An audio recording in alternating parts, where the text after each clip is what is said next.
Hello everyone, welcome to the third video of signal system video series. तो पहले दो lectures में हमने बात की थी introduction of signals and systems, फिर कुछ रियल लाइफ एप्लीकेशंस देखे थे, फिर मैंने आप लोगों के साथ एक स्ट्रैटेजी डिस्कस की थी। फिर सेकंड वीडियो में हमने बात की थी कि क्लासिफिकेशन ऑफ सिग्नल्स, तो उसमें हमने 7 कैटेगरीज को डील किया था। And now moving on to the next part of module number 1, that is operations on signals and system. So basically 7 major operations है and 8th is multiple transforms. तो इसके बारे में आपको मैंने एक छोटा सा आइडिया दे दिया था जब मैं सिलेबस आप लोगों से डिस्कस कर रहा था, और इस वीडियो में हमारी कोशिश ये है कि इसके ऊपर मैं आपको 2 से 3 एग्जांपल्स करा दूं ताकि एक क्लियर कट आइडिया आ जाएगा कि मल्टीपल ट्रांसफॉर्म्स है क्या। So let's start with the first operation. But उसके पहले, जैसे मैंने आप लोगों को प्रॉमिस किया था, एक पॉजिटिव थॉट। देखिए, believe you can and you are half way there. Belief रखिए और आपको सक्सेस पक्का मिलेगा। ओके, तो let's start. Okay, so first हमारा ऑपरेशन है ना, वो है एडिशन। तो एडिशन में देखिए, मैं आपको बता दूं कि यार मुझे 2 क्वांटिटीज का एडिशन करना है। So what I will do is a plus B is equals to C. A कोई एक सिग्नल है मेरा, बी दूसरा सिग्नल है, और उन दोनों का जो एडिशन है वो स्टोर होने वाला है सी में जाकर। तो यहाँ पे मैंने क्या किया है, रैंडमली कुछ एक सिग्नल्स का एग्जाम्पल लिया है। तो देखिए, x3 ऑफ t मैं बोलता हूँ कि मेरा रिजल्टेंट सिग्नल है जिसमें इन दोनों का एडिशन होकर बाद में स्टोर हो जाएगा। x1t एंड x2t मेरे वो 2 सिग्नल्स हैं जो मैंने यहाँ पे रिप्रेजेंट किए हुए हैं। ओके, सो अब देखिए, मैं चाहता हूँ कि मैं x3t को बनाऊँ। तो क्या करता हूँ मैं, देखिए, ये जो y एक्सिस का लाइन है आई एक्सटेंड इट डाउनवर्ड्स, और जो हमारा टाइम एक्सिस है वो हमारा इंडिपेंडेंट वेरिएबल है, और जो हमारा x3 ऑफ t है ना वो टाइम के रिस्पेक्ट में वेरी करने वाला है, इसलिए हम लोग x3 ऑफ t इसको इस तरह से डिनोट करेंगे। अब देखिए, सबसे पहले एक चीज़ हमको जो नोटिस करनी है वो ये है कि ये सिग्नल जो है, दोनों सिग्नल्स -2 से लेकर +4 में वेरी कर रहे हैं इन द टाइम डोमेन। तो इसलिए हमारा जो आउटपुट सिग्नल होगा वो भी उसी के जो टाइम स्लॉट्स है उसमें ही वेरी करने वाला है। ये -2 -1 हो गया, ये 0 है, फिर ये 1 है, ये 2 है, ये 3 है, और ये 4 है। ओके, अब देखिए, अब क्या है ना, -2 से लेकर -1 में इस सिग्नल की वैल्यू है 0.5, और -2 से लेकर -1 में इस सिग्नल की वैल्यू है +1। तो हम सिर्फ ना छोटे छोटे टाइम स्लॉट्स को देखेंगे और उन टाइम स्लॉट्स में दोनों सिग्नल्स की जो वैल्यूज़ हैं उनको ऐड करते जाएंगे। That is the simplest definition of addition of signals. तो यहाँ पे +0.5 है, यहाँ पे +1 है, तो इन दोनों का एडिशन क्या हो जाएगा, 1.5 हो जाएगा। तो -2 से लेकर -1 में मेरे x3 ऑफ t की वैल्यू जो है ना वो हो जाएगी +1.5। तो यहाँ पे हम इसको ऐसे क्लोज कर सकते हैं क्योंकि इसके आगे इसकी वैल्यू जो है वो 0 होने वाली है। ठीक है, तो ये 0 है, ये 1.5 पे राइज कर गया। अब नेक्स्ट देखिए, ये -1 है, ये एक स्टेप फंक्शन है, एक स्टेप, या इसको आप बोल सकते हैं एक पल्स फंक्शन है कि एक छोटे से ड्यूरेशन के लिए उसकी वैल्यू है और वो कांस्टेंट वैल्यू है। It's not either increasing not decreasing, ये कांस्टेंट है। लेकिन अब इस सिग्नल की बात करें तो ये एक ऐसा सिग्नल है जिसकी वैल्यू जो है वो डिक्रीज कर रही है, एक निगेटिव स्लोप है इसका। अगर इसका स्लोप मुझे निकालना होगा तो आप बता सकते हैं मुझे इसका स्लोप कितना आएगा। स्लोप क्या होता है, final value minus initial value divided by the coordinates, correct. So -1 minus of -1 will become -2, and ये 0 से लेकर -1 में अगर मैं करूँ, 0 माइनस ऑफ -1 इज +1, तो बेसिकली इसका स्लोप आ जाएगा -2, बराबर। ये आपको आता है, गुड। अब देखिए, अब ऐसे जब 2 सिग्नल्स का एडिशन करना होता है तब क्या करते हैं, एक सिंपल क्राइटेरिया यूज करेंगे। देखिए, ये -1 पे इसकी वैल्यू कितनी है, -1, और इसकी वैल्यू कितनी है, +1। तो -1 और +1 को जब मैं ऐड करूंगा क्या हो जाएगा, 0। तो बेसिकली इसका जो वैल्यू है ना वो हो जाएगा 0। तो फर्स्ट इंस्टेंट पे उसका वैल्यू जो है वो 0 की तरफ गिर जाएगा। अब आगे की बात करते हैं। देखिए, -1 पे मुझे पता है कि इसकी वैल्यू कितनी होने वाली है, -1 है, और इसकी भी -1 है। तो जब 0 टाइम इंस्टेंट पे हूँ मैं, तो इसकी वैल्यू भी -1 है, इसकी भी -1 है। तो 0 इंस्टेंट पे दोनों का एडिशन मैं करूँगा तो वो हो जाएगा -2 के बराबर। तो 0 पे मेरे पास वैल्यू होगा -2। तो अब मुझे एक बात तो समझ में आ गई कि -1 इंस्टेंट पे, देखिए, दोनों के जब -1 है तब मेरा जो एडिशन है वो 0 आ रहा है। जब मैं 0 इंस्टेंट पे हूँ तो इसका वैल्यू -1 और -1 तो -2 आ रहा है। इसका मतलब ये जो लाइन है ना कुछ इस तरह का दिखने वाला है, बराबर है। तो ऑब्वियसली आप इसको ऐसे क्लोज कर दोगे। तो ये ऐसे सिग्नल स्टार्ट होके फिर ये -2 पे चला गया। ग्रेट, यहाँ तक क्लैरिटी बन गई है, गुड।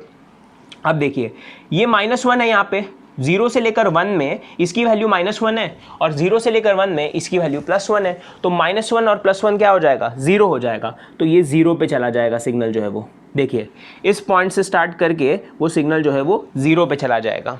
ओके, अब देखिए नेक्स्ट 1 से लेकर 2 में इसकी वैल्यू +2 है, इसकी वैल्यू +2 है। ग्रेट, तो क्या हो जाएगा, इसकी वैल्यू हो जाएगी +4, इसकी वैल्यू हो जाएगी +4। कितने, कहाँ से कहाँ तक, 1 से लेकर 2 के बीच में। ओके गुड है। अब देखिए 2 पे क्या हो रहा है, इसकी वैल्यू है -2 और इसकी वैल्यू है +2, तो वापस से हम शुरुआत करेंगे 0 से, इस पॉइंट से शुरुआत करेंगे क्योंकि इसकी वैल्यू जो है उस इंस्टेंट पे हो जाएगी 0। अब 3 पे इसकी वैल्यू कितनी है, देखो अभी यहाँ पे अगर आपको ऐसे निकालना है तो कैसे करेंगे आप, देखिए इसका स्लोप निकालना पड़ेगा सबसे पहले। इसका स्लोप कितना है, वापस से एक नेगेटिव स्लोप है, तो ये कितना है मुझे बताइए, ये 0 है, -2 है अपॉन 2 है, तो स्लोप है इसका -1 बराबर। इसका मतलब क्या हो जाएगा, ये जो वैल्यू है ना वो हो जाएगी +1। तो 3 पे इसकी वैल्यू है +1, 3 पे इसकी वैल्यू है -2 बराबर। तो क्या हो रहा है, +1 एंड -2 विल बिकम -1, तो 3 पे हमारे जो रिजल्टेंट सिग्नल है ना उसकी वैल्यू हो जाएगी -1। आई होप यहाँ तक आपको समझ में आ रहा है। मैं एक बार वापस बता देता हूँ ये 2 से 3 के इंस्टेंट में, देखिए ध्यान देना। देखो 2 से 3 के इंस्टेंट की बात कर रहे हैं अभी हम।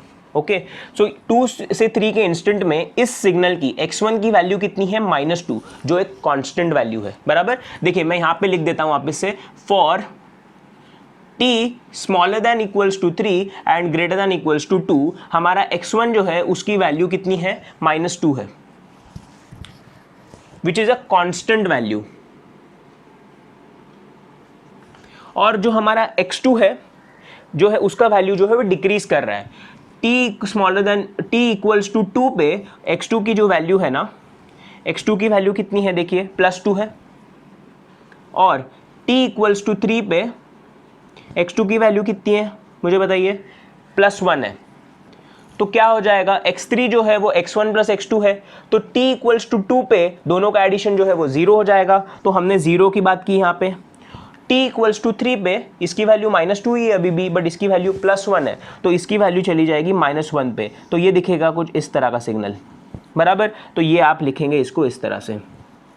यहाँ तक क्लियर हो रहा है, बढ़िया। अब देखते हैं 3 पे इसकी वैल्यू, 3 से 4 के इंस्टेंट की बात करेंगे। 3 पे इसकी वैल्यू 1 है, 3 के इस पे वैल्यू 0 है, तो ये क्या हो जाएगा, यहाँ पे सीधा +1 पे राइज करेगा, तो यहाँ से सीधा वो सिग्नल जो है वो +1 की तरफ आ जाएगा। और अब देखिए 3 से लेकर 4 में इसकी वैल्यू 1 है, इसकी वैल्यू वापस से 0 है, तो क्या हो जाएगा, 1 + 0 इज़ 1 अगेन, तो ये हो जाएगा इस तरह से, तो ये +1 रहेगा और वापस से 0। समझ में आई बात। तो क्या किया मैंने, वापस से अगर मैं इन शॉर्ट आपको बताना चाहूँ इस चीज़ को, तो छोटे छोटे टाइम इंस्टेंट्स को लिया, उनमें जो भी सिग्नल्स के वैल्यू है उन दोनों को ऐड करते हुए फाइनल रिजल्टेंट सिग्नल मैंने यहाँ पे बना दिया। तो ये होता है बेसिकली एडिशन ऑफ सिग्नल्स। यहाँ पे x3 ऑफ t जो है वो मेरा x1 of t + x2 of t होता है, ठीक है। तो इस तरह से फिर स्लोप वगैरह निकाल के रैंप फंक्शंस की भी वैल्यूज हमने निकाल ली। सो इससे ज़्यादा कॉम्प्लेक्स क्वेश्चंस आपको नहीं आने वाले हैं। तो ये मैक्सिमम कॉम्प्लेक्सिटी आपकी क्वेश्चन में बन सकती है, तो डायरेक्टली मैंने इसी पे जंप किया है। सिंपल है, कुछ भी नहीं है। आप लोग वापस इस चीज़ को रिवाइंड करके अगर देखोगे तो आपको अच्छे से समझ में आएगा। खुद से भी एक एग्जाम्पल ट्राई करिए तो आप लोगों को थोड़ा बेटर अंडरस्टैंडिंग डेवलप होने लग जाएगा। ओके, नेक्स्ट, अब फर्स्ट एडिशन ऑपरेशन जो है वो हमने कर दिया कंप्लीट, तो मैं इसको कर देता हूँ टिक। अब सेकंड है मल्टीप्लिकेशन। ओके ठीक है, अब ये a + b की जगह पे ना मान लेते हैं मैं इसको डॉट लगा दूँ यहाँ पे, तो ये मल्टीप्लिकेशन है। इन मल्टीप्लिकेशन का रिजल्ट जो है वो जाके c में स्टोर हो जाएगा। सेम यहाँ पे भी वही करेंगे, x1t × x2t। जब यहाँ पे मैं डॉट लगा दूंगा तो x1t × x2t मेरा x3t है। इन दोनों का जो भी मल्टीप्लिकेशन होगा वो जाके स्टोर हो जाएगा मेरे x3 में। ओके, सो अभी क्या करते हैं, देखो इसी सिग्नल पे हम काम करते हैं। मल्टीप्लिकेशन जो है ना वो एडिशन से काफ़ी ज़्यादा ईजी है, तो अभी उसके ऊपर बात करते हैं। देखिए अभी वापस से वही अपना y एक्सिस बना दो, x एक्सिस बना दो, एक्स एक्सिस आपका टाइम डोमेन होगा और वाई एक्सिस जो होगा वो x3 होगा। सेम वही टाइम इंस्टेंस ड्रॉ करेंगे, -2 हो गया, ये -1 है, ये 0 है, ये +1 है, ये +2 है, ये +3 है और ये +4 है। अब देखो मल्टीप्लिकेशन, अभी देखो पहले क्या कर रहे थे हम लोग, ये ऐड कर रहे थे वैल्यूज़ को छोटे छोटे टाइम इंस्टेंट्स में, अब मल्टीप्लाई करेंगे तो 1 × 0.5 कितना होता है, +0.5 बराबर। तो इसका वैल्यू हो जाएगा -2 से लेकर -1 में इसका वैल्यू हो जाएगा +0.5। इसके पहले इसकी वैल्यू वापस से 0 है क्योंकि दोनों 0 है यहाँ पे, तो ये 0 ही होगा। अब देखो ये -1 है और ये एक चीज़ है, देखो -1 और ये +1 कितना हो जाएगा मल्टीप्लाई, -1, तो ये -1 है मेरा और ये यहाँ पे शुरुआत यहाँ से होगी इसकी। अब देखिए ये -1 है, ये भी -1 है, तो हो जाएगी इसकी वैल्यू +1, तो ये चला जाएगा यहाँ पे +1 पे। तो देखिए ये कुछ बन जाएगा इस तरह का सिग्नल, देखिए ये बन जाएगा कुछ इस तरह का सिग्नल। तो -2 से लेकर 0 तक का सिनेरियो समझ में आ गया। देखिए क्या किया मैंने, 0 पे इसकी वैल्यू -1 है, 0 पे इसकी वैल्यू -1 है, तो -1 × -1 कितना हो जाता है, +1, तो 0 पे इसकी वैल्यू हो जाएगी +1। अब -1 पे इसकी वैल्यू थी -1, -1 पे इसकी वैल्यू थी +1, सो -1 × +1 करूँगा तो हो जाएगा -1, ये हो जाएगा -1। और क्योंकि ये एक रैंप फंक्शन है तो अगर आप ध्यान से देखें तो 0.5 पर इसकी वैल्यू कितनी है, -1, 0.5 पर इसकी वैल्यू है 0, तो यहाँ पे 0.5 पे इसकी वैल्यू कितनी हो जाएगी, 0। ये 0.5 इंस्टेंट है और इस पे इसकी जो एम्पलीट्यूड है वो हो जाएगी 0। यहाँ पे क्लियर हो रहा है ये चीज़ें, तो इस तरह से रैम्प जो है वो इंक्रीज़ करेगा। नाउ आगे देखते हैं, 0 से लेकर 1 में 1 है, 0 से लेकर 1 में -1 है, तो वापस से इसकी वैल्यू चली जाएगी -1 पे। और क्योंकि ये एक स्टेप एक पल्स जैसा है तो ये दिखने वाला है कुछ इस तरह से, देखिए ये हो जाएगा -1 बराबर है। अब देखो ये +2 है, ये +2 है, मल्टीप्लाई करोगे हो जाएगा +4, तो ये हो जाएगा +4, ठीक है। ये अभी मैं क्लोज नहीं कर रहा हूँ यहाँ पे, तो आप लोग भी मत करना क्योंकि हमें पता नहीं आगे क्या होने वाला है। अब देखिए वापस से ये +2 है, ये -2 है, t = 2 पे इसकी वैल्यू +2 होती है, इसकी वैल्यू -2 होती है, सो +2 × -2 कितना हो जाएगा, -4। तो शुरुआत होगी -4 से। एक मिनट, ये -4 थोड़ा नीचे बना देते हैं हम लोग क्योंकि यहाँ पे -1 बना है, तो ये -4 है, तो ये -4 मतलब अभी यहाँ से सीधा शार्प नीचे चला जाएगा ये वैल्यू, बराबर है। अब देखिए 3 पे इसकी वैल्यू -2 है, इसकी वैल्यू +1 है, तो क्या हो जाएगा, इसकी वैल्यू हो जाएगी -2, तो 3 पे इसकी वैल्यू हो जाएगी -2 के बराबर। तो ये दिखेगा कुछ इस तरह से सिग्नल। ये भी एक इंक्रीजिंग रैंप है, ये इंक्रीजिंग रैंप है, ये स्टेप नहीं है, ये टेढ़ा लाइन नहीं बना है, ये रैंप है, याद रखना। 4 पे इसकी वैल्यू +1 है, इसकी वैल्यू 0 है, तो क्या हो जाएगा, यहाँ से ये सिग्नल जो है वो सीधा 0 की तरफ मूव करेगा एट 4 टाइम t = 4। तो ये हो गया आपका मल्टीप्लिकेशन का सिग्नल। ओके, तो x1t × x2t = x3t, तो इन दोनों को मैंने मल्टीप्लाई करके x3t को यहाँ पे बना दिया है। Okay, so addition and multiplication, I hope आप लोग को ये क्लियर हो गया है। बहुत ही सिंपल ऑपरेशंस है, बिल्कुल भी आपका ज़्यादा टाइम इसमें कंज्यूम नहीं हो रहा है, एकदम समझने में भी काफ़ी आसान है। तो आई होप आपको ये दोनों ऑपरेशन जो है वो क्लियर हो गए हैं। तो देखिए अब तीसरा ऑपरेशन जो है वो है टाइम स्केलिंग। मैं इसको मिटा देता हूँ पहले। ओके, टाइम स्केलिंग क्या होता है, देखिए इसका डेफिनेशन क्या है, आप ज़रा लिखिए उस चीज़ को। Time compression refers to compression और एक्सपांशन ऑफ सिग्नल। तो देखिए क्या है कि मान लेते हैं, जैसे मैंने अभी डेफिनेशन बोला, पहले मैं वो लिख देता हूँ। It refers to signal compression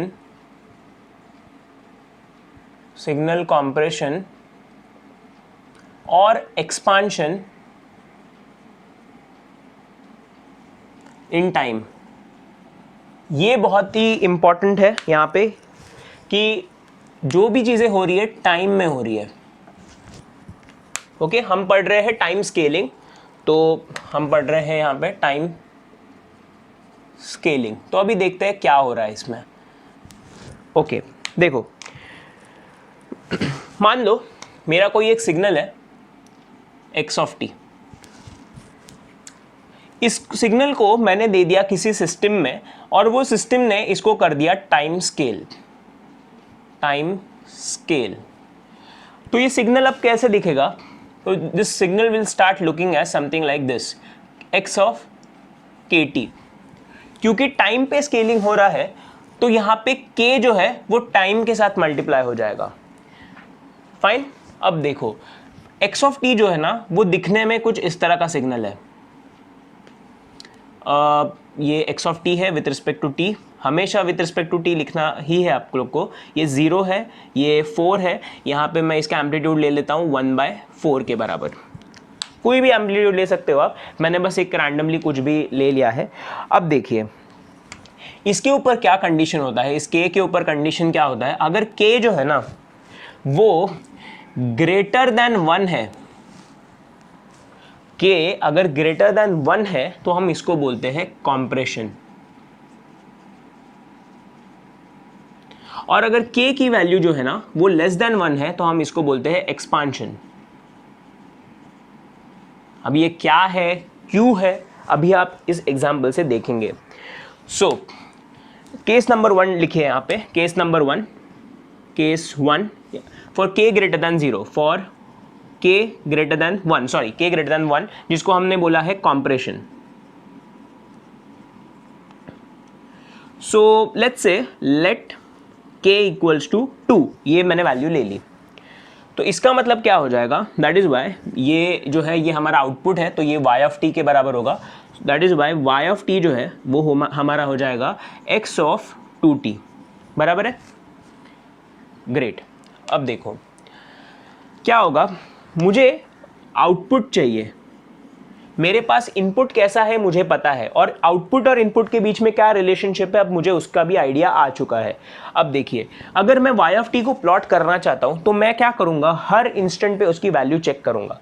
तो y ऑफ 0 जो है ना उसकी वैल्यू हो जाएगी, t को 0 पुट कर दिया मैंने यहाँ पे, y ऑफ 0 अगर मुझे निकालना है तो मैं क्या कर रहा हूँ, t को 0 के बराबर पुट कर रहा हूँ। इसका मतलब क्या हो जाएगा, मेरा x ऑफ 2 इंटू 0 हो जाएगा, इसका मतलब x ऑफ 0, तो y ऑफ 0 जो है वो x ऑफ 0 के बराबर। तो इस तरह से हम चीज़ें करने वाले हैं। फर्स्ट लाइन है करके मैं आप लोग को थोड़ा सिंप्लीफाइड फॉर्म में बता रहा हूँ। तो y ऑफ 0 जो है वो x ऑफ 0 के बराबर हो जाएगा। So y of 0 is equals to x of 0, और x ऑफ 0 की वैल्यू कितनी है, 1/4। ओके सी, अभी आप चाहो, क्योंकि ये कंटिन्यूस टाइम सिग्नल है तो आप चाहो तो हर छोटे छोटे इंस्टेंट्स पे चेक कर सकते हो, जैसे y ऑफ 0.1, y ऑफ 0.5, लेकिन क्योंकि हमें जल्दी करना है इस चीज़ को, हमें कम से कम टाइम में रिजल्ट ऑब्टेन करना है, तो मैं सिर्फ इंटीजर टाइम इंस्टेंस को चूज़ कर रहा हूँ फिलहाल। सो देखिए y ऑफ 1 की मैं बात करूँ अगर, तो y ऑफ 1 क्या है, t इक्वल्स टू 1 पुट करने पर मुझे मिलने वाला वैल्यू। सो x ऑफ क्या हो जाएगा, x ऑफ 2 हो जाएगा। x ऑफ 2 मतलब क्या है, देखिए y ऑफ 1 है वो हो जाएगा x ऑफ 2 के बराबर। x ऑफ 2 मतलब देखिए ये 1 है, ये 2 है और ये 3 है। 2 पे वैल्यू कितनी है इसकी, 1/4 है। सो y ऑफ 0 पे भी 1/4, y ऑफ 1 पे भी 1/4। सिमिलरली y ऑफ 2 की बात करूँ मैं तो क्या हो जाएगा, वो x ऑफ 4 के बराबर हो जाएगा। करेक्ट है, ये आप समझ सकते हैं इस चीज़ से। तो इसकी वैल्यू भी कितनी हो जाएगी, 1/4 के बराबर। अब देखिए नेक्स्ट यहाँ पे मैं लिख रहा हूँ y ऑफ 3 की बात करता हूँ मैं। y ऑफ 3 की अगर मैं बात करूँ तो वो क्या हो जाएगा, x ऑफ 6 के बराबर हो जाएगा, क्योंकि 3 इंटू 2 तो 6, बट x ऑफ 6 है क्या, प्रेजेंट है क्या x ऑफ 6, नहीं, ये तो 4 पे सिग्नल खत्म हो रहा है। इसका मतलब क्या हो जाएगा, x ऑफ 6 की वैल्यू कितनी है, 0 है। इसका मतलब मेरा जो y है वो नॉन ज़ीरो है फॉर 0, 1 एंड 2। तो मेरा y कैसा दिखेगा, अभी देखिए my y will start looking something like this. ये है मेरा y of t with respect to t, 0, 1, 2, 3 और ये 4, चलो 4 तक बना लेता हूँ मैं। तो 0 पे वैल्यू कितनी है इसकी, 1/4। तो ठीक है यार, मुझे पता है इसकी वैल्यू प्लस 1/4 है। 1 पे भी वैल्यू इसकी 1/4 है और 2 पे भी वैल्यू इसकी 1/4 है। तो 2 तक मैं क्या कर रहा हूँ, इस सिग्नल को 1/4 के बराबर बना देता हूँ। लेकिन y ऑफ 3 पर मैं जब जाता हूँ तो मुझे दिखता है कि x ऑफ 6 चाहिए उसको, तो ये आउटपुट 0 है। इसका मतलब मेरा जो सिग्नल है वो यहीं पे ख़त्म हो रहा है और उसके आगे इसकी वैल्यू 0 हो रही है। तो अभी आप देखिए इन दोनों सिग्नल को ना कंपेयर करिए, इन दोनों सिग्नल को आप कंपेयर करिए। इसकी वैल्यू 0 से लेकर 4 तक है, इसकी वैल्यू 0 से लेकर 2 तक है। क्या ये सिग्नल आपको कंप्रेस दिख रहा है? हाँ, कंप्रेस तो हो गया। इसका मतलब k ग्रेटर देन 1 जब होता है तब सिग्नल जो है वो कंप्रेस होता है। और मैंने आप लोगों को एक चीज यहां पे लिखवाया था कि सिग्नल कंप्रेशन और एक्सपांशन इन टाइम। तो अगर आप सोचेंगे कि इसका एम्पलीट्यूड तो सेम है तो कंप्रेशन कहां हो रहा है? तो कंप्रेशन होना है टाइम के रिस्पेक्ट में। तो ये देखिए, ये 0 से लेकर 2 में है, ये 0 से लेकर 4 में है, तो सिग्नल जो है वो ऑलमोस्ट हाफ हो चुका है यहाँ पे। समझ में आई बात? तो ये हो गया सिग्नल कंप्रेशन का केस। तो केस 1 में हमने लिख दिया for k greater than 1 compression हो रहा है। तो यहाँ पे मैं क्या करता हूँ, इस चीज़ को अब इरेज कर दूंगा और हम यहाँ पे कंपैरेटिव एनालिसिस बनाएंगे। देखिए अभी ये कंपैरेटिव एनालिसिस क्या है, देखिए कि मेरा इनपुट था कुछ इस तरह का, 0 से लेकर 4 तक इसकी वैल्यू 1/4 थी, ये मेरा इनपुट था, और मेरा जो आउटपुट जनरेट हो गया वो हो गया, ये मेरा आउटपुट है with respect to time t, इसकी वैल्यू 0 से लेकर 2 तक ही डिफाइंड है, जिसकी वैल्यू है 1/4 के बराबर। तो ये आपको एक एनालिसिस मिल गया है। तो आप इस चीज़ को लिख सकते हैं। आपने एग्जाम्पल भी देख लिया है कैसे मैं इस आउटपुट पर आ चुका हूँ, ये आपको समझ में आ गया है, तो वो चीज़ भी आप लिख सकते हैं।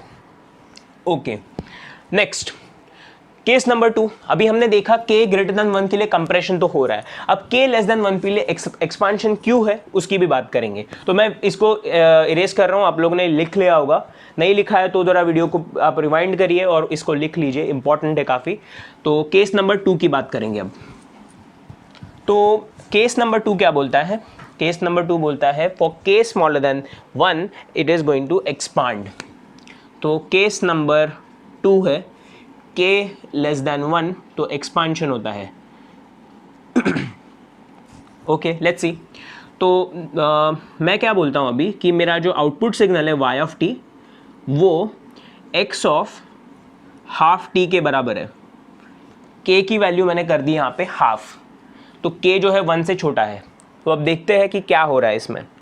अब मैं क्या करूँगा, हर इंस्टेंट पे आउटपुट की वैल्यू चेक करूँगा, जैसे मैं पहले अभी कंप्रेशन के लिए चेक किया था वैसे ही।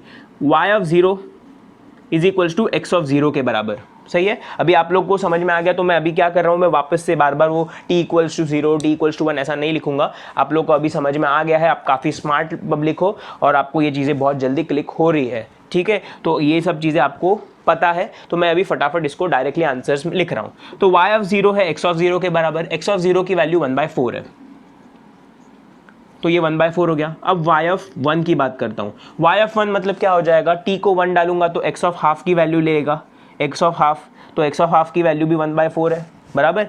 y ऑफ 2 की बात करता हूँ तो क्या हो जाएगा, x ऑफ 1 के बराबर हो जाएगा, तो वापस से इसकी वैल्यू 1/4 है। y ऑफ 3 की बात करता हूँ तो y of 3 will become 3/2, x of 3/2 के बराबर हो जाएगा, तो वो वैल्यू भी 1/4 है, बराबर, क्योंकि x जो है वो तो 4 तक डिफाइंड है। y ऑफ 3 के बाद y ऑफ 4 है, अब y ऑफ 5 होगा, फिर y ऑफ 6 होगा, और ऐसे करते करते करते y ऑफ 8 तक इसकी वैल्यू चली जाएगी। आप खुद से करके देखिए, y ऑफ 4 जो होगा वो हो जाएगा x ऑफ 2 के बराबर, ये हो जाएगा x ऑफ 5/2 के बराबर, ये हो जाएगा x ऑफ 3 के बराबर, और ये हो जाएगा x ऑफ 4 के बराबर। और x ऑफ 4 तक ये सिग्नल जो है वो नॉन जीरो है, तो और इन सभी की वैल्यूज जो है वो 1/4 है। करेक्ट है ये चीज़, ये आपको पता है। अब देखिए ये आउटपुट सिग्नल कैसा दिखेगा, ये टाइम है, ये हमारा आउटपुट है y ऑफ t, इसकी वैल्यू 1/4 है जो कांस्टेंट वैल्यू है, और 0 से लेकर 8 तक जा रही है इसकी वैल्यू, 0 1 2 3 4 5 6 7, तो 0 से लेकर 8 तक इसकी वैल्यू जो है 1/4 के बराबर है। तो अभी आप देखिए इन दोनों सिग्नल्स को आप कंपेयर करिए,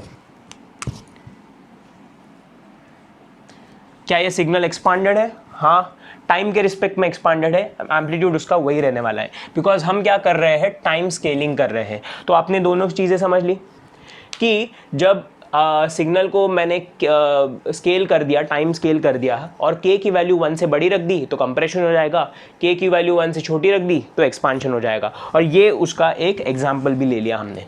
अभी एक नोट लिखिए, आप एक नोट लिखिए। नोट ये है कि देखो, एक मिनट, नोट लिखिए आप कि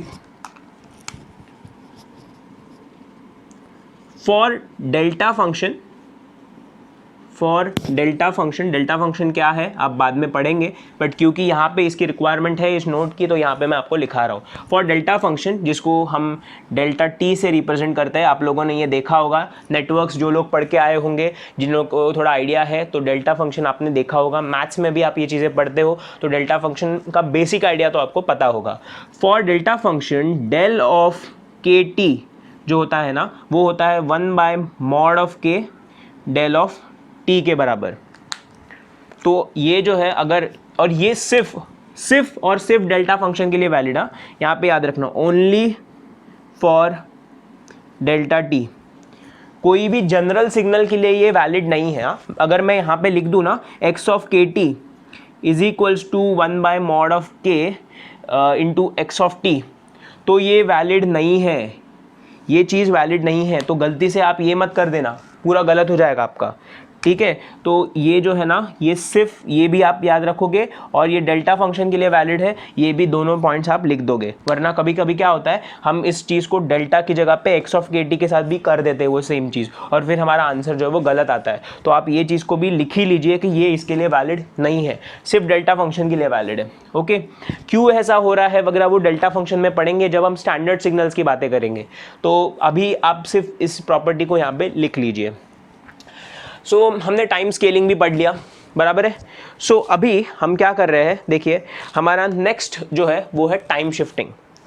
सो टाइम स्केलिंग तो हमने कर दिया, अब चलेंगे टाइम शिफ्टिंग की तरफ।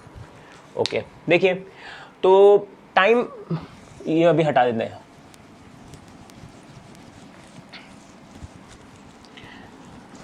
तो टाइम शिफ्टिंग के लिए आप लिखिए, इट इज आइदर डिलेइंग और advance of signal in time. Time shift जो होता है, टाइम शिफ्टिंग, इसको लेकर लिखिए, सिग्नल जो है ना, signal is either time advanced और टाइम डिलेड।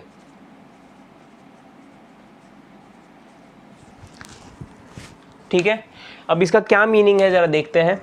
सेम वही करेंगे, ये मेरा कोई एक सिग्नल x ऑफ t है, इसको मैंने एक सिस्टम में पास करने के बाद सिस्टम ने क्या कर दिया, इसको टाइम शिफ्ट कर दिया। तो सिग्नल जो है मेरा दिखने लगेगा कुछ इस तरह का, x of t plus minus of k के बराबर। जो k है यहाँ पे, k इज सम आर्बिटरी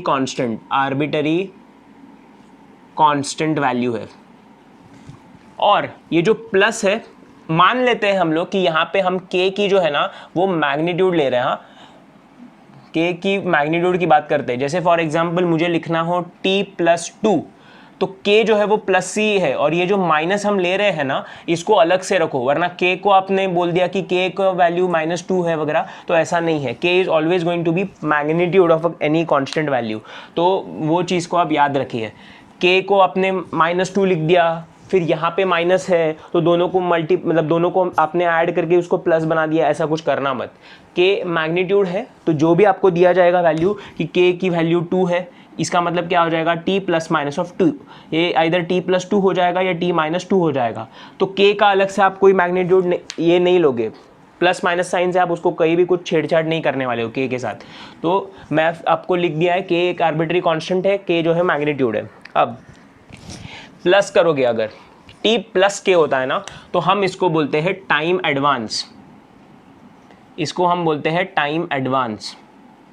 और अगर मैं माइनस करता हूँ, माइनस अगर है तो हम उसको बोलते हैं टाइम डिले, उसको हम बोलते हैं टाइम डिले। अब देखिए क्या है इसका मीनिंग, लेट्स सी। देखो x of t plus k हो जाएगा, यहाँ पे x of t plus k है, और यहाँ पे x of t minus k है। मान लेते हैं लेट k इक्वल्स टू 2 ले लिया मैंने वैल्यू, प्लस ही होगा ये वैल्यू हमेशा, क्योंकि k मैग्नीट्यूड है तो प्लस ही होगा, इसको वापस से कोई इसके साथ छेड़छाड़ आप नहीं करोगे। तो अभी x ऑफ t को मैं वापस से कोई एक सिग्नल ले लेता हूँ जो दिखता है कुछ इस तरह का। ज़ीरो है, ये 1 है, ये 2 है, और इसका पीक वैल्यू मान लेते हैं, हम बोलते हैं इसका 1/2 है। तो ये सिग्नल है इस तरह का दिखने वाला, एक ट्रायंगुलर सिग्नल है जिसका पीक आ रहा है 1 पे। ये है मेरा x ऑफ t। अभी देखिए क्या हो रहा है कि हमें देखना है कि t प्लस के जब करता हूँ मैं, t प्लस के का मीनिंग क्या हो जाएगा। अभी सबसे पहला केस है, केस नंबर 1, यहाँ पे मैं बना रहा हूँ इसको केस नंबर 1। तो यहाँ पे है x ऑफ t प्लस 2 हो जाएगा, और यहीं पे हम दूसरा केस लिखेंगे case 2, that is x of t minus 2 का केस। तो क्या होता है देखते हैं हम लोग इस चीज़ को। So let's start putting each and every interval यहाँ पे। तो t को मैं क्या कर देता हूँ, 0 के बराबर पुट करता हूँ, तो मुझे क्या मिलेगा यहाँ पे x ऑफ 2, ये है मेरे y ऑफ t। तो y ऑफ 0 की वैल्यू जो है वो x ऑफ 2 के बराबर हो जाएगा। ग्रेट। तो देखो मैं क्या कर रहा हूँ, इस सिग्नल को टाइम डोमेन में प्लॉट करने वाला हूँ। तो ये मेरा y ऑफ t है, तो y ऑफ 0 की वैल्यू x ऑफ 2 के बराबर, x ऑफ 2 पे इसकी वैल्यू कितनी है, 0 है, तो y ऑफ 0 की वैल्यू जो है वो 0 के बराबर हो जाएगी। 0 1 2 है, 3 है, ये -1 है, ये -2 है, ये -3 है। ओके अब देखिए, तो t इक्वल्स टू 0 पे तो 0 है, ठीक है। t इक्वल्स टू 1 पे चेक करते हैं, t इक्वल्स टू 1 पे चेक करूंगा तो x ऑफ 1 के बराबर हो जाएगा। एक सेकेंड ना, इसको ज़रा थोड़ा नीचे लिख देता हूँ मैं। देखो t इक्वल्स टू 1 पे मुझे वैल्यू निकालनी है, तो क्या हो जाएगा, y ऑफ 1 जो है वो क्या हो जाएगा, x ऑफ t प्लस 3, मतलब क्या x ऑफ 3 के बराबर हो जाएगा। x ऑफ 3 पे तो सिग्नल है ही नहीं, इसका मतलब 0 ही होगा यहाँ पे। तो मुझे अब इतना समझ में आ रहा है कि अगर मैं आगे की तरफ लूँगा पॉइंट्स, मतलब y ऑफ 2 y ऑफ 3 की वैल्यूज़ लूँगा तो वो 0 ही आने वाली है, क्योंकि जब यहाँ पे पुट करूँगा तो सिग्नल वहाँ पे डिफाइंड ही नहीं है। तो मैं क्या करता हूँ, अब मैं चेक करता हूँ t इक्वल्स टू -1 पे। t इक्वल्स टू -1 मतलब y of -1 is equals to, t को -1 पुट करूंगा तो x ऑफ -1 प्लस 2 मतलब x ऑफ 1। x ऑफ 1 पे वैल्यू कितनी है, हाफ है, तो इसकी वैल्यू हो जाएगी हाफ। तो t इक्वल्स टू -1 पे इसकी वैल्यू हो जाएगी हाफ के बराबर। ओके, तो ये हाफ के बराबर हो गया। अब नेक्स्ट, अब क्या कर रहा हूँ, t इक्वल्स टू -2 पुट करता हूँ मैं, तो ये क्या हो जाएगा, y ऑफ -2 हो जाएगा। y ऑफ -2 पे वैल्यू कितनी है वो देखनी है मुझे। y ऑफ -2 मतलब क्या होगा, x ऑफ 0। अब x ऑफ 0 पे वैल्यू कितनी है, 0, तो वापस से यहाँ हो जाएगा 0। तो ये सिग्नल दिखेगा कुछ इस तरह का। तो बेसिकली अगर आप इस और इस सिग्नल को कंपेयर करें तो आपको समझ में आएगा, ये सिग्नल जो है ना ये लेफ़्ट शिफ्ट हुआ है एक तरीके से, बराबर। और जो सिग्नल लेफ़्ट शिफ्ट होता है वो एक तरीके से टाइम एडवांस सिग्नल है। क्यों, देखिए, क्योंकि ये जो सिग्नल है -2 से शुरू हुआ है और ये जो सिग्नल है वो 0 से शुरू हुआ है, इसलिए ये टाइम एडवांस्ड है, ये एडवांस है, ये जल्दी है। इस सिग्नल से ये ज़्यादा जल्दी ऑकर हो रहा है, इसलिए हम इसको बोलते हैं टाइम एडवांस। टाइम एडवांस को ही आप लिखेंगे लेफ़्ट शिफ्टिंग, टाइम एडवांस को आप लिखेंगे लेफ़्ट शिफ्टिंग। मैं आपको पहले ये टर्म नहीं बोला क्योंकि मैं चाहता था कि आपको मैं पहले डायग्रामेटिकली उस चीज़ को एक्सप्लेन करूं। तो क्या हो रहा है, ये सिग्नल जो एक तरीके से लेफ़्ट शिफ्ट हुआ है। कितने यूनिट से लेफ़्ट शिफ्ट हुआ है, तो k यूनिट से लेफ़्ट शिफ्ट हुआ है। अब नेक्स्ट बात करते हैं x ऑफ t माइनस 2 की। सेम फंडा हम यूज़ करेंगे, हर इंस्टेंट पे वैल्यू निकालेंगे और फाइनली हमारा जो रिजल्ट है वो दिखेगा कुछ इस तरह का। ये y ऑफ t है जो x ऑफ t माइनस 2 के बराबर है, x ऑफ t माइनस 2 के बराबर है। ये टाइम है, ये 0 है, ये 1 है, ये 2 है, 3 है, 4 है, 5 और 6। तो हर यूनिट, हर पॉइंट जो है ना वो k यूनिट शिफ्ट होता है। देखिए जो 0 का पॉइंट था ना, ये 0 का पॉइंट था वो -2 पे आ गया। जो 1 का पॉइंट था वो कहाँ पे आ गया, देखिए -1 पे आ गया। और ये जो 2 का पॉइंट है वो कहाँ आ गया, 0 पे आ गया। तो हर पॉइंट यहाँ पे 2 यूनिट शिफ्ट हुआ है क्योंकि हमने k की वैल्यू यहाँ पे 2 रख दी थी। अब क्योंकि ये टाइम एडवांस है तो ये लेफ्ट शिफ्ट हुआ था, अब वो टाइम डिले है तो वो राइट शिफ्ट होगा। इसका मतलब 0 का पॉइंट जो है वो 2 पे आ जाएगा, तो इसकी वैल्यू यहाँ पे 0 है। 1 का जो पॉइंट है वो 3 पे आ जाएगा, 3 पे आ गया। और जो 2 का पॉइंट है वो आ जाएगा 4 पे। तो ये सिग्नल जो है ये दिखने लगेगा कुछ इस तरह का और इसकी वैल्यू होगी +½ तो अभी देखिए ये सिग्नल जो है इस सिग्नल के कंपैरिजन में जल्दी ऑकर हो रहा है, ये 0 पे ऑकर हो रहा है तो ये इसकी शुरुआत जो है वो 2 पे ऑकर हो रही है। इसका मतलब क्या है, एक तरीके से वो डिलेड सिग्नल है, इसलिए हम उसको टाइम डिलेड बोलते हैं। और टाइम डिलेड को ही हम बोलेंगे राइट शिफ्टिंग सिग्नल, इसको हम बोलते हैं राइट शिफ्ट। इसी को हम बोलते हैं राइट शिफ्ट। अब ना एक और आपको एक मैं ट्रिक बता सकता हूं। देखिए ट्रिक क्या है यहां पे, देखो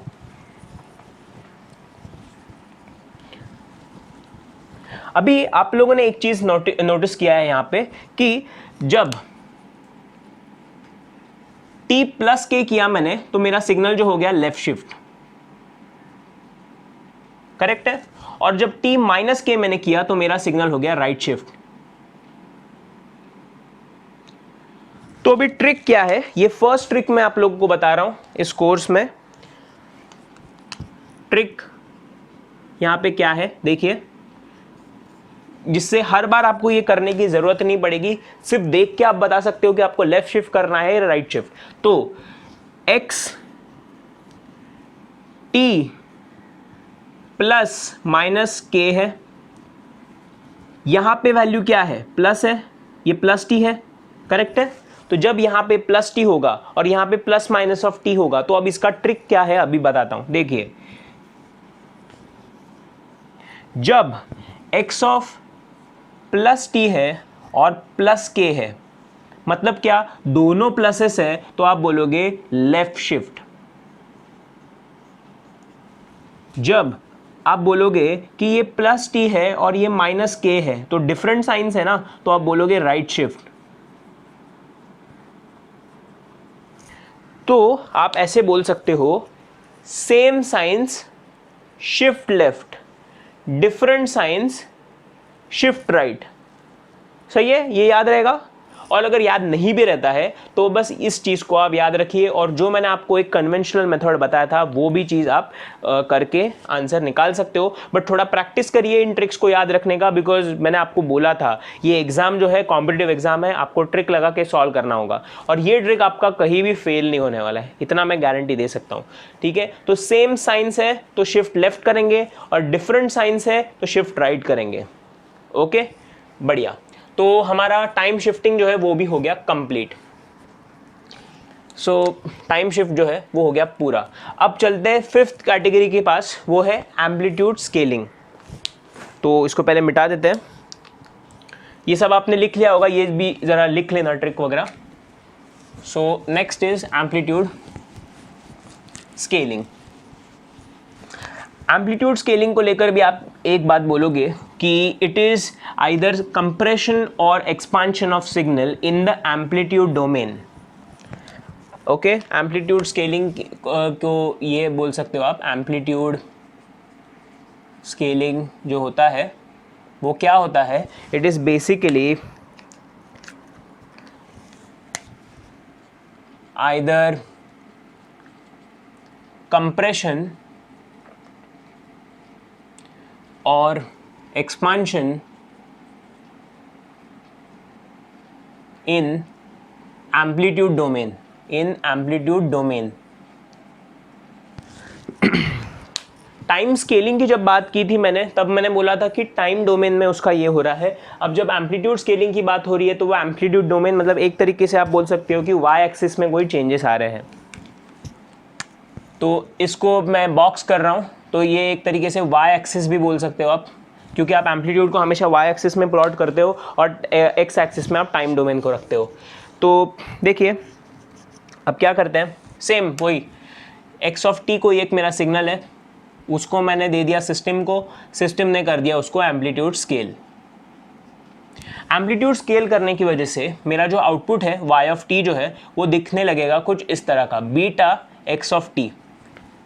अब इसका मतलब क्या हो रहा है, देखिए बीटा जो है वो मेरे एम्पलीट्यूड को अफेक्ट कर रहा है।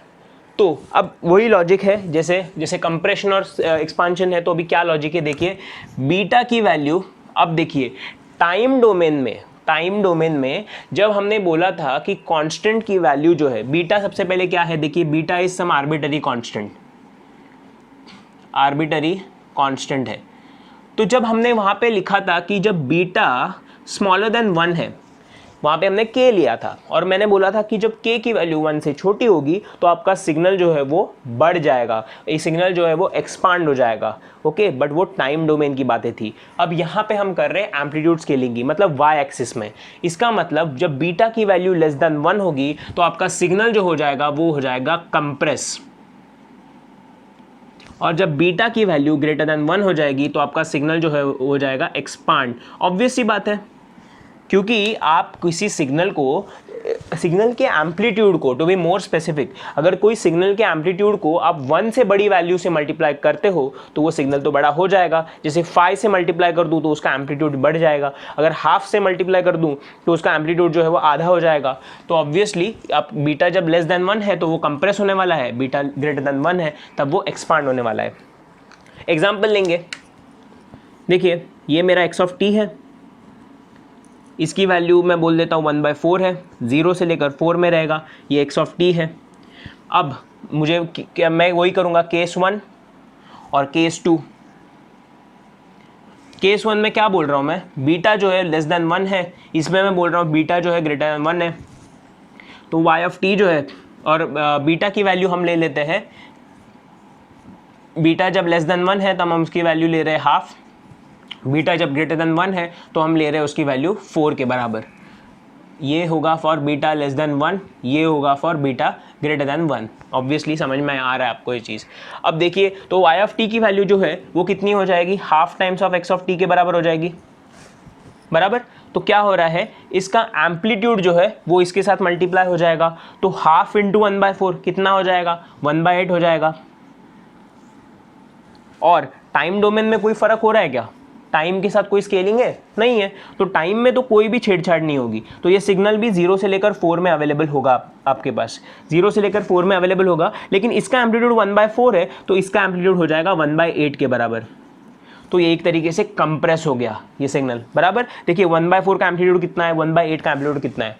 अब इस केस में बीटा ग्रेटर देन 1 के लिए मैंने क्या बोला, बीटा की वैल्यू हम 4 के बराबर ले लेंगे, तो बीटा इक्वल्स टू 4 है, that is y y of t जो है ना वो हो जाएगा 4 इंटू एक्स ऑफ t के बराबर। अब देखिए 4 मतलब एक एम्पलीट्यूड है, इस 4 को जब मैं 1/4 से मल्टीप्लाई कर दूंगा कितना हो जाएगा, उसका वैल्यू जो है 1 आ जाएगा। तो सिग्नल कैसा दिखेगा, एक्स एक्सिस में मेरे पास टाइम है, अब वापस से टाइम में कोई भी छेड़छाड़ नहीं हो रही है, तो 0 से लेकर 4 में ही मेरा सिग्नल अवेलेबल है, बट इसकी वैल्यू अब हो जाएगी +1 के बराबर। तो ये सिग्नल दिखने लगेगा कुछ इस तरह का। तो अब 1/4 का एम्पलीट्यूड देखिए, अब 1 का एम्पलीट्यूड देखिए, तो उसका जो है एक तरीके से एक्सपांशन हो रहा है। तो यहाँ पे हम बोल रहे हैं कि कंप्रेस हो रहा है सिग्नल, और यहाँ पे हम बोल रहे हैं कि सिग्नल एक्सपांड हो रहा है, करेक्ट है। तो ये भी आप लोगों को याद रखने वाली चीज़ है कि बीटा जब छोटा होता है 1 से तो यहाँ पे आप बोलोगे कंप्रेस, और जब बीटा ग्रेटर देन 1 होता है तब आप बोलोगे एक्सपांड। और ये एग्जांपल्स भी आप लिखेंगे। इसको टाइम स्केलिंग के साथ कंफ्यूज मत होना प्लीज़, ये आप लोग को एक ध्यान में रखना है ये चीज़, बिकॉज टाइम स्केलिंग अलग है, एम्पलीट्यूड स्केलिंग अलग है। यहाँ पे हम सिर्फ y एक्सिस में मैनिपुलेशन कर रहे हैं, टाइम स्केलिंग में हम x एक्सिस में मैनिपुलेशन कर रहे थे। तो ये चीज़ को खास याद रखना। तो ये हो गया एम्पलीट्यूड स्केलिंग, ये बहुत ईजी था, एकदम ईजी है, इसमें कुछ भी आपको टाइम नहीं लगेगा, बस मल्टीप्लाई करना है आपको एम्पलीट्यूड्स को and your work is done. तो ये हो गया हमारा एम्पलीट्यूड स्केलिंग कंप्लीट।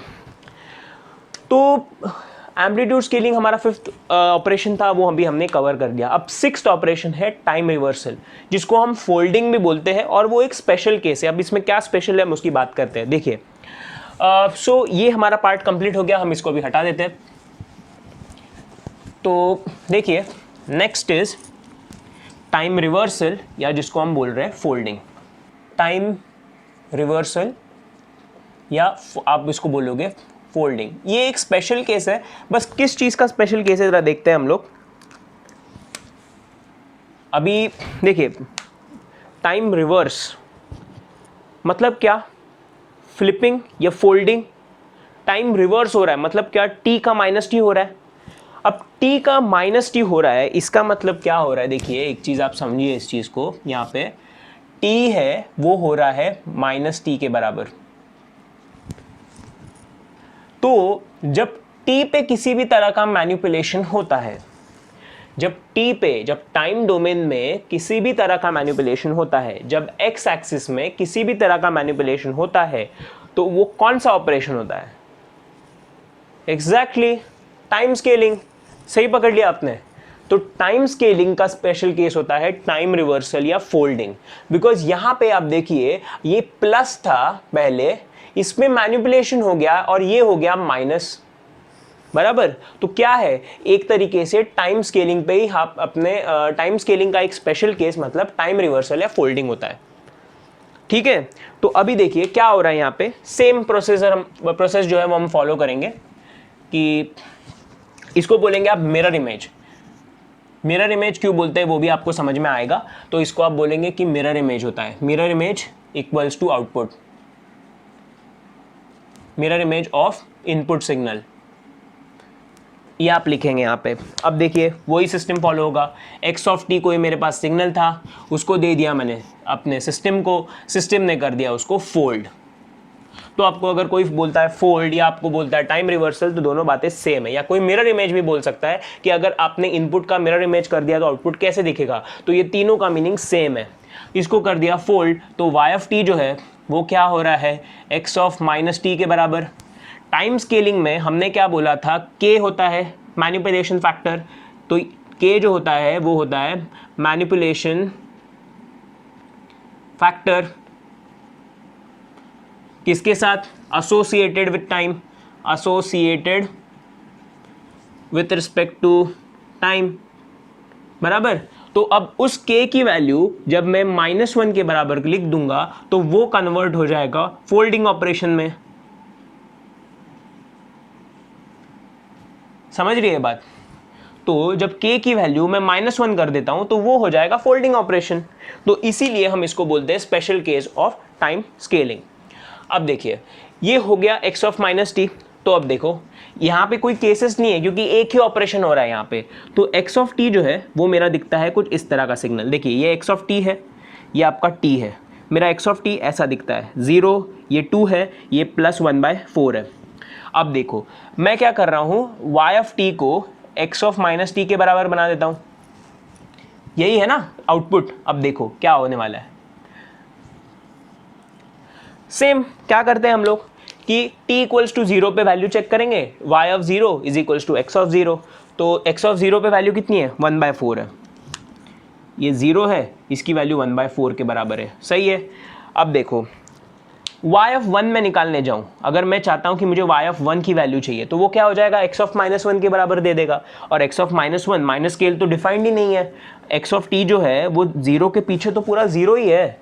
तो ऑब्वियसली मुझे निगेटिव वाला अगर आप पूछ रहे हो यहाँ पे x ऑफ -1 वो तो 0 ही होगा। इसका मतलब y ऑफ 1 जो है, y ऑफ 1 ये जो y ऑफ t है, इसका अगर मैं 1 पे वैल्यू चेक कर रहा हूँ तो वो वैल्यू तो 0 ही होना है।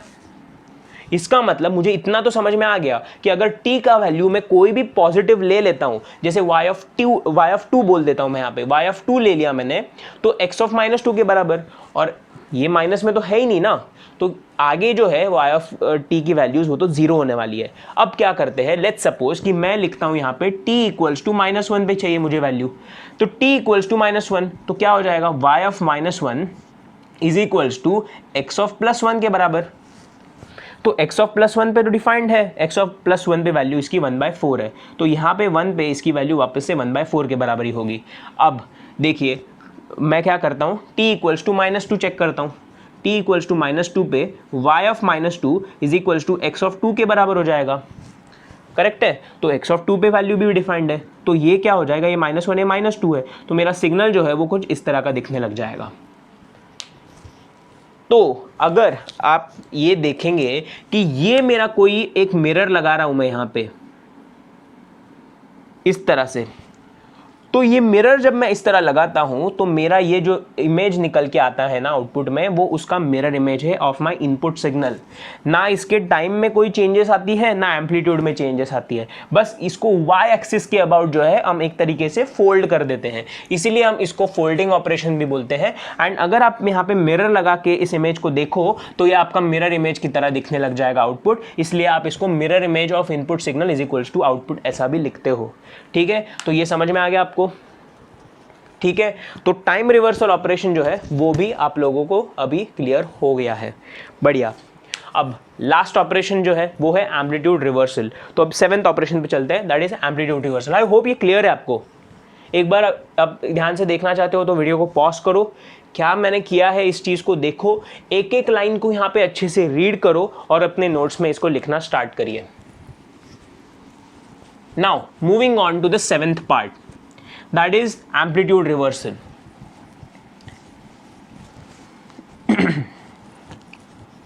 देखिए, अब लास्ट इज एम्पलीट्यूड रिवर्सल।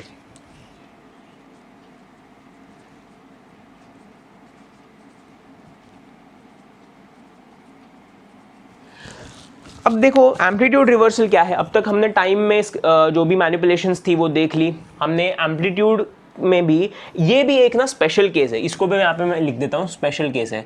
अभी आप अब तक तो आपको समझ गया होगा यार किसका स्पेशल केस है। एम्पलीट्यूड रिवर्सल का क्या मतलब होता है यार, एम्पलीट्यूड को बस निगेटिव से मल्टीप्लाई कर दिया है। तो अभी तक आई एम श्योर कि आप लोग ने ये चीज़ तो पकड़ ली होगी कि यार ये किसका स्पेशल केस है। एग्जैक्टली ये किसका है, एम्पलीट्यूड स्केलिंग का है स्पेशल केस। एम्पलीट्यूड स्केलिंग में आप क्या कर रहे थे, कोई मेरे पास सिग्नल था एक्स ऑफ टी, उस सिग्नल को क्या कर रहे थे आप, बीटा एक्स ऑफ टी के बराबर, और यही होता था हमारा आउटपुट, बराबर है। और वहां पे जब मैं बीटा ग्रेटर देन 1 या बीटा स्मॉलर देन 1 की बातें कर रहा था, बीटा स्मॉलर देन 1 या बीटा ग्रेटर देन 1 की बातें कर रहा था, अब मैं उसी बीटा को जब मैं -1 के बराबर कर दूंगा तो मेरा आउटपुट क्या आएगा, y ऑफ टी जो होगा मेरा वो हो जाएगा -x ऑफ टी के बराबर। करेक्ट है। तो इसका मतलब क्या हो गया कि मेरा amplitude reversal is basically when beta is equals to -1। तो it is basically a special case of amplitude scaling. इसमें भी जो भी मैनिपुलेशंस हो रहे हैं वो आपके एम्पलीट्यूड में हो रहे हैं। एग्जांपल ले लीजिए, एक्स ऑफ टी है मेरे पास, ये कोई ऐसा सिग्नल है 0 1 2 है, इसकी पीक वैल्यू मान लेते हैं 2 है, ये मेरा एक्स ऑफ टी है। तो जब मैं वाई ऑफ टी निकालता हूं तो वाई ऑफ टी क्या हो जाएगा, Y of T will be minus of X of T. Amplitude में चेंजेस आ रहे हैं, मतलब क्या, इसका एम्पलीट्यूड जो है उसको निगेटिव से मल्टीप्लाई कर दूंगा तो कैसा दिखने लग जाएगा मेरा सिग्नल। ये टाइम डोमेन है, टाइम डोमेन में कोई छेड़छाड़ नहीं है, जितना 2 यूनिट्स के लिए सिग्नल था अभी भी उतना ही रहेगा, बट ये जो +2 है वो हो जाएगा -2 के बराबर। तो मेरा सिग्नल जो है वो कुछ इस तरह का दिखने लग जाएगा। उसकी 1 पे जो वैल्यू है वो पहले +2 थी, अब हो जाएगी -2। That's it. बस यही थे ऑपरेशंस जो हम परफॉर्म करते हैं किसी भी सिग्नल के ऊपर। तो 7 ऑपरेशन जो है वो हमने कवर कर लिए हैं। तो ये पूरा आपने अब तक नोट्स बना लिया होगा इस चीज़ का। And now moving on to the last part, वो है मल्टीपल ट्रांसफॉर्म। तो देखिए अभी मल्टीपल ट्रांसफॉर्म क्या होता है मैं अभी आपको अच्छे से बता सकता हूँ। देखिए अभी चलो यहाँ तो एक एक ऑपरेशन परफॉर्म हो रहा था कि आपने सिस्टम को एक सिग्नल दे दिया इनपुट की तरह, वो सिस्टम ने एक आउटपुट जनरेट करके दे दिया आपको। बट अभी क्या हो रहा था, यहाँ पे एक एक ऑपरेशन परफॉर्म हो रहा था, मतलब आइदर एक बार कुछ टाइम स्केल हो रहा था सिग्नल या टाइम शिफ्ट हो रहा था, कोई एक ऑपरेशन हो रहा था।